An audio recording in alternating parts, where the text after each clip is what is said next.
Seth always thought he was the smartest guy in the room.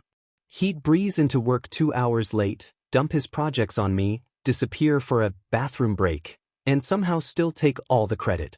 But the day he tried to stick me with a high-stakes client report, I decided I was done being his doormat. So I built a trap, inside the very spreadsheets he tried to make me do. A trap so perfect, so subtle, he ended up sabotaging himself without even knowing it. And watching him crumble under the weight of his own laziness? That was the sweetest moment of justice I've ever tasted. If you've ever been underestimated, or had someone walk all over you because they thought you wouldn't fight back, hit that subscribe button. Like the video, and let me know in the comments. What's the most satisfying workplace revenge you've ever seen? Alright, let's get into this. I work in a pretty standard office, gray carpets, fluorescent lights, coffee that tastes like recycled printer ink. But there's one thing that makes it feel like a circus. My coworker Seth. If you've ever worked with someone who somehow manages to contribute absolutely nothing while still acting like the office MVP, you know exactly the type. Seth was the kind of guy who always had an excuse ready. Traffic. Overslept. Didn't get the email. Doctor's appointment. And my personal favorite, the classic stomach issues that conveniently kicked in whenever there was real work to do. He'd take bathroom breaks, so frequently we joked he should rent office space in the restroom. But the worst part?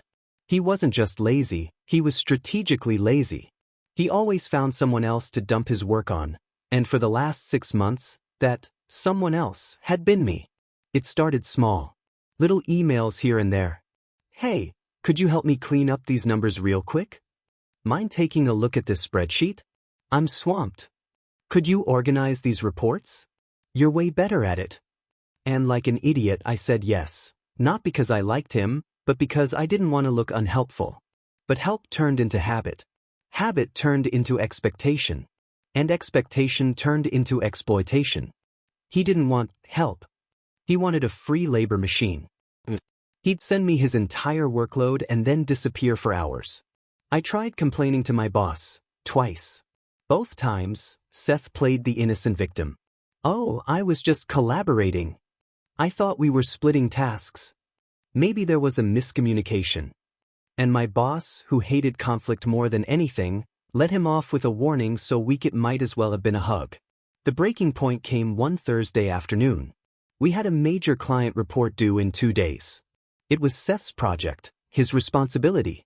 I was working on something totally different when he casually walked over, dropped a thick folder on my desk and said, "Hey, can you finish this report for me? I've got some personal stuff to take care of." Then he walked away. No explanation. No shame. No hesitation. I stared at that folder, feeling my blood pressure spike. My face got hot. My hands started trembling. My jaw clenched so hard it actually hurt. I had a choice: continue being his safety net, or finally let him fall. That's when a tiny spark lit in my brain. At first it felt like a petty idea, something small. But the more I thought about it, the more it grew into something beautifully calculated. A plan. A silent revenge. A trap he would walk into willingly. A few days before, I had casually asked him, "Hey Seth, are you good with Excel? Just curious."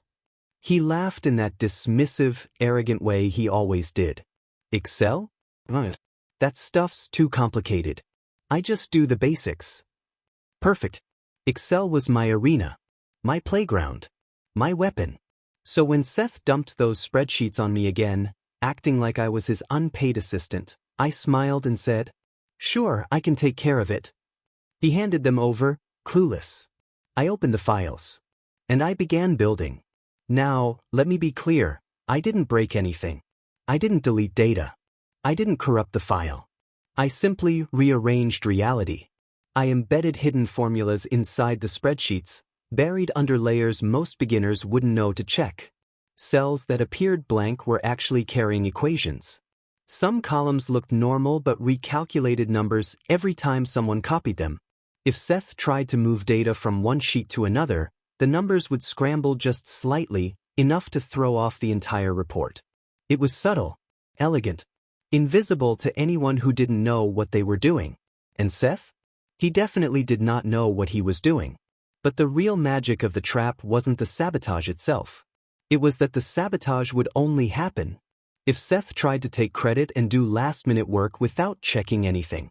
Which is exactly what he always did. Deadline day arrived. Seth strolled into the office an hour late, iced coffee in hand, acting like he'd just returned from a spa vacation.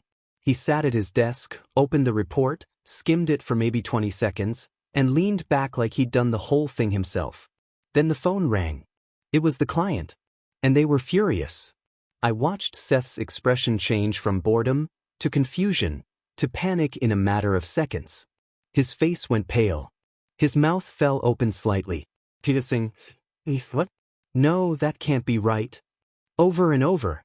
He hung up and immediately began tearing through the report. Numbers were wrong everywhere. Graphs didn't make sense. Percentages were inconsistent. Data tables looked like they'd been scrambled by a blender. He frantically tried to fix one mistake. And another popped up. He corrected a graph. And the trend line flipped upside down. He plugged in a percentage. And another column exploded with random figures. He was spiraling. Then he looked at me with wide, terrified eyes. "Hey, something's wrong with the report. The numbers are all jacked up. Did you notice any of this?" I kept my face perfectly innocent. Raised eyebrows. Concerned expression. Soft voice. "Oh, that's weird. It looked fine when I last saw it. Maybe it's some kind of glitch? Excel can be so complicated sometimes." He swallowed hard. "Can you help me fix it? Please?" I shrugged gently. "I'd love to, but I'm swamped with my own deadlines. Maybe try recopying the numbers carefully?" He did. And every time he tried, the trap sprung again. By noon, Seth looked like he'd aged 10 years. Our boss stormed into the office holding a printed copy of the corrupted report. "Seth, my office. Now." Seth shot me a helpless glance before shuffling inside. I couldn't hear every word, but the yelling wasn't subtle. Words like, "unacceptable," "incompetent," "client furious," "irresponsible," "completely failed," and "this was your project," floated out into the hallway. Seth tried blaming the software. Blaming technical issues. Blaming anything except himself. But this time, the boss wasn't buying it. Not even a little. After half an hour of brutal verbal demolition, Seth walked out, red-eyed and speechless. The boss followed behind him and announced, "Seth is being placed on temporary leave without pay while we reevaluate his role here." The office went silent. I felt something I hadn't felt in months. Relief. Vindication. Not because he was punished, but because finally, someone saw the truth. Seth wasn't a victim. He wasn't misunderstood. He wasn't overwhelmed. He was lazy, manipulative, and he'd built his entire work life on using other people. But this time, he used the wrong person, and he got burned. He stopped trying to dump work on me after that. Stopped making excuses. Stopped acting arrogant. For weeks after returning from his leave, he kept his head down, triple-checked every file he touched, and never once asked me for help. He finally realized something. If you build your success on other people, you're one exposed moment away from collapse. I didn't ruin him. I didn't sabotage his career. I simply let his own laziness do it for him. And that's the part that still makes me smile. I didn't destroy Seth. Seth destroyed Seth.